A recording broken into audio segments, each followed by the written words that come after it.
You knew they would hurt you again. You answered the phone anyway. Your hands knew before your mind did. A small tightness in the chest. A voice inside whispering, "Don't." And still, you picked up. Still, you smiled through the first few words. Still, you forgave something you hadn't even heard yet. The strange part isn't that they hurt you. People hurt people. That's not the mystery. The strange part is why your mind keeps inviting them back. And before this video ends, you'll discover the hidden reason nobody warns you about. A reason that has nothing to do with love and everything to do with fear. Stop. Read that again. Because what you're about to hear will change the way you see every relationship in your life.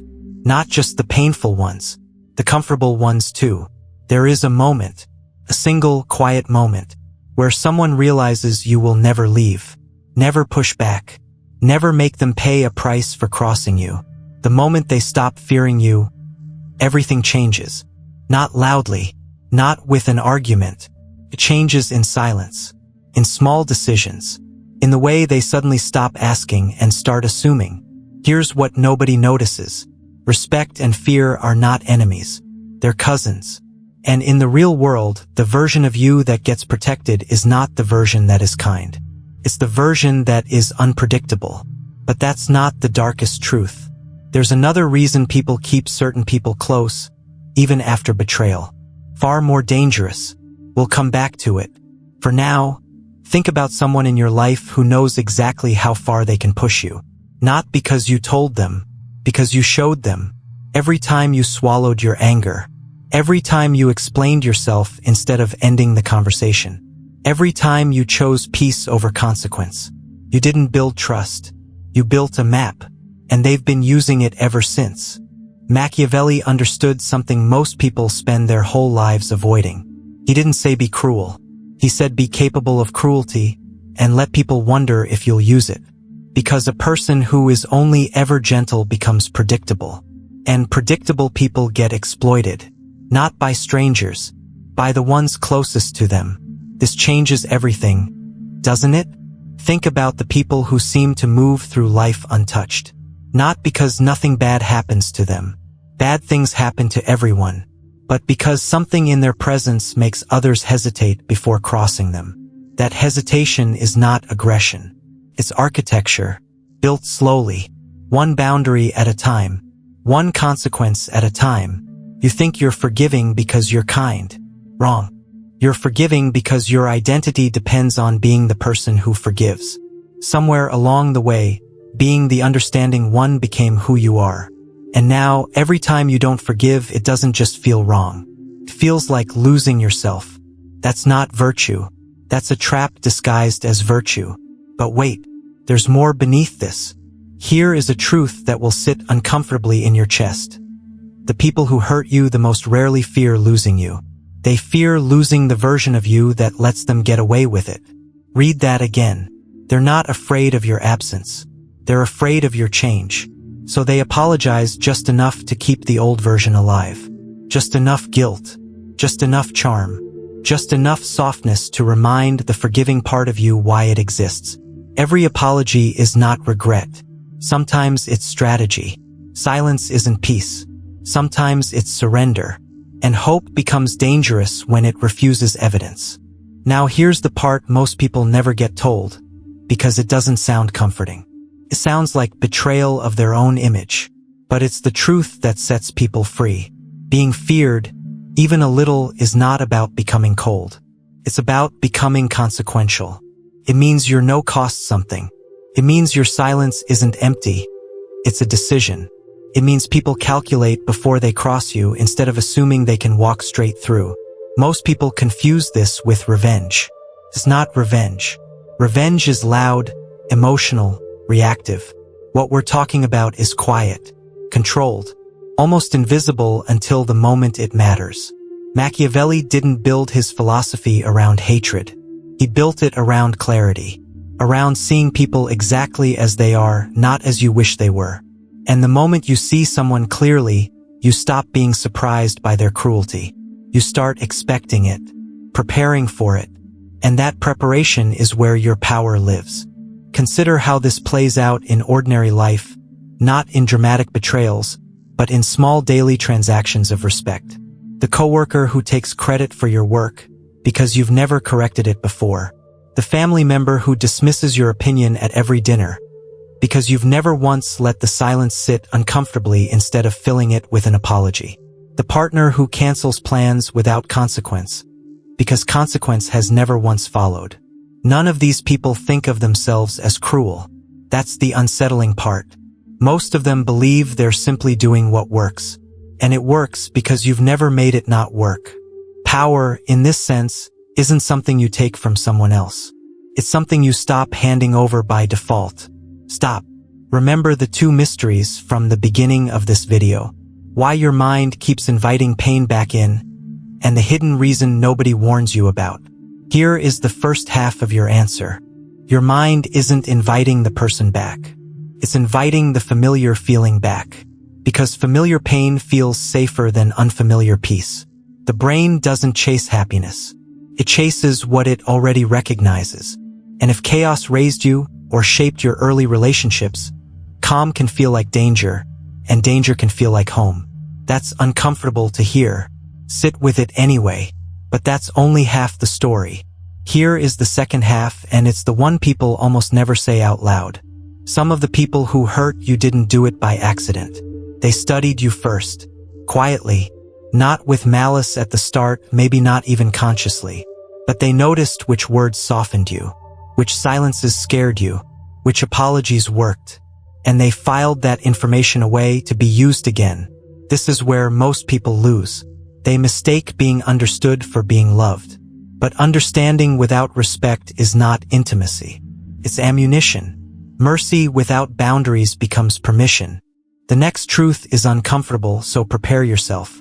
You cannot outlove someone's disrespect. You cannot forgive someone into changing. Forgiveness changes you. It rarely changes them. And the longer you confuse the two, the longer you stay in a story that was never designed to have a happy ending for you. But something even worse happens next. If this pattern continues unchecked, you stop noticing it as pain. It becomes normal, background noise. And normal pain is the most dangerous kind because it no longer asks to be healed. It just asks to be tolerated.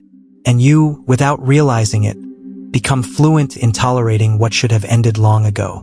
This is the moment Machiavelli would call the death of power. Not because you lost a fight, because you stopped believing you were allowed to fight at all. Here's what changes everything. The version of you that people fear a little isn't the version that yells or threatens or punishes. It's the version that simply stops explaining itself, stops negotiating its own worth, stops offering endless chances as if they were a currency with no limit. That version doesn't need to raise its voice. Calm is the warning, and the people who benefited from your endless patience will notice this shift immediately. Some will respect it, some will panic. Some will disappear entirely because the entire relationship was built on your softness, and softness was the only thing keeping them around. Let them go. Watch what happens when you do. Notice how many relationships in your life were never actually about connection. They were about access. Access to your time, your patience, your endless second chances. Remove the access and you'll see instantly who was there for you and who was simply there for what you provided. This is uncomfortable. Most people never test it because they're afraid of the answer. But avoiding the test doesn't protect you. It just delays the discovery. Think about power for a moment, not as something loud or aggressive, but as something structural. A bridge doesn't need to shout that it can hold weight. It simply holds it or it doesn't. People are the same. Either your boundaries hold weight when tested or they don't. And the moment someone discovers yours don't, they will apply pressure exactly there, again and again, sometimes without even realizing they're doing it. Here's a twist most people never expect. The kindest thing you can do for a manipulative person is not more patience. It's a clear, early consequence. Because without it, you're not protecting the relationship. You're financing its worst behavior, one unpunished moment at a time. One sentence. Consequences are not cruelty. Consequences are information. They tell the other person exactly where the floor is. And people, whether they admit it or not, feel safer around someone who has a floor than someone whose limits shift depending on how guilty they can be made to feel. This is the part of Machiavelli's thinking people misread the most. They assume he was teaching manipulation. He wasn't. He was teaching immunity to it. Because once you understand how influence, guilt, and fear actually operate beneath the surface of a relationship, you stop being an easy target for them. Not because you use the same tactics, because you finally recognize them the second they appear. Not yet. There's one more layer. Some people reading this will think, this doesn't apply to me. I'm not weak. I don't let people walk over me. But the trap rarely looks like weakness from the inside. It looks like loyalty. It looks like patience. It looks like being the bigger person. Those words feel noble. That's exactly why the trap works. The most controlled people are rarely aware they're being controlled, because control that requires your compliance always disguises itself as your own choice. Think carefully about that, because here is the final piece connecting everything you've heard tonight. Silence, boundaries, unpredictability, refusing to explain yourself, these aren't cruelty. They are the architecture of self-respect. Machiavelli's deepest lesson was never about controlling others. It was about refusing to be controlled, about understanding power well enough that you're never its victim again. Go back to the beginning. You knew they would hurt you again. You answered the phone anyway. Now imagine that same moment, after everything you've just learned. The phone rings. You feel the same tightness in your chest. But this time you recognize it for what it is. Not love, not obligation, just an old pattern asking to be repeated. And this time you don't answer out of fear of losing them. You decide calmly whether they've earned the right to be answered at all. That is the moment someone stops fearing you. Not because you became someone else, because you finally stopped abandoning yourself to keep them comfortable. That's the whole secret, hiding in plain sight all along. Fear was never the goal. Self-respect was. Fear was only ever the byproduct of a person who has finally stopped negotiating their own worth down to zero. If this truth made you see someone or yourself in a different way, then this conversation deserves to continue. Share your thoughts in the comments. Your perspective may help someone else break the same cycle they've been calling love. Here is one question worth sitting with tonight. Who in your life has never had to fear losing you, and what has that cost you?